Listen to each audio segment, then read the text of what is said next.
Today is Friday, March 13th, 2015. I'd like to have this little rant go on what are the electable features for a president to be in 2016. What are the policies, or what are the things that the presidential contenders are going to run on, and what can someone win on? And I'd like to limit it to just three things right now, and they're an if question, or a can question. Can a president be elected in 2016 who is a climate change denier? Can a president be elected in 2016 who is against gay marriage or marriage equality, depending upon how you want to term it? And can a president be elected in 2016 who is against comprehensive immigration reform? And by that I mean that there's much more substance to a statement that we have to secure the borders first. Those are three social things that are going on right now. Now, whether or not the election will be about these social things, a lot of things could happen. You know, a lot of things can happen in Russia, in the Ukraine, in the Middle East, in the Far East. So a lot of things can happen in the foreign, and a lot of things can happen in here domestically. So, but if we stick on those three just for right now, in terms of a climate change denier, is it enough for a president to be able to say, I don't think that the science is out there to conclusively prove that climate change is man-made? I would like to think. Well, let's okay. Then let me go into this aspect of it.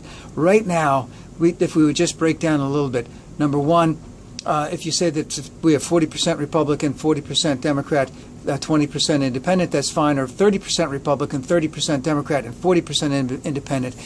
Where is all of that going? Well, we know that there are right-leaning independents and left-leaning independents, so we really have about 20% of the population that's going to be swayed either way towards an election. Number one, the Democrats have an inherent advantage coming up in the election in terms of the states themselves. Just like Obama had over 300 electoral votes, I believe, both in 2008 and 2012, the upcoming Democratic nominee will have those same types of advantages. Now, the other thing is will those advantages hold, and what would be a deciding factor as to change those advantages?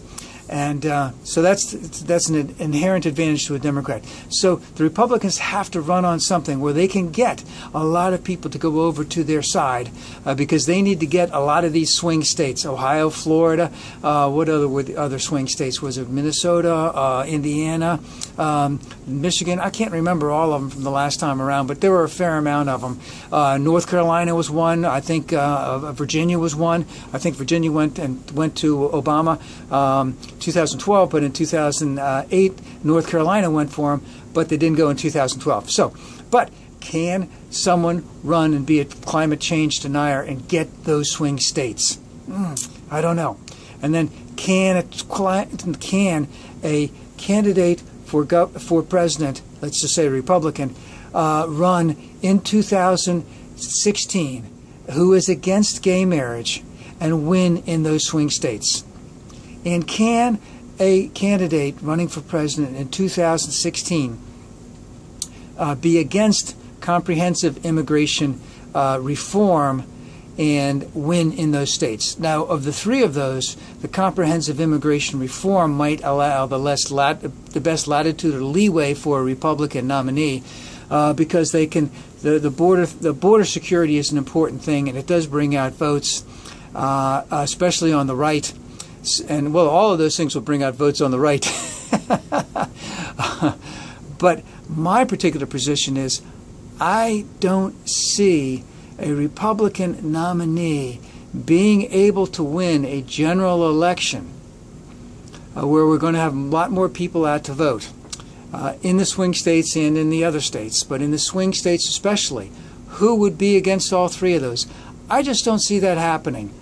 Maybe it can. I just don't see that happening right now. I don't want to get into all of the individual ones because that would take way, way too long. But as of right now, it appears that every Republican candidate out there is a climate change denier. And I say, when you say climate change is not, just that they will say that the science is not there.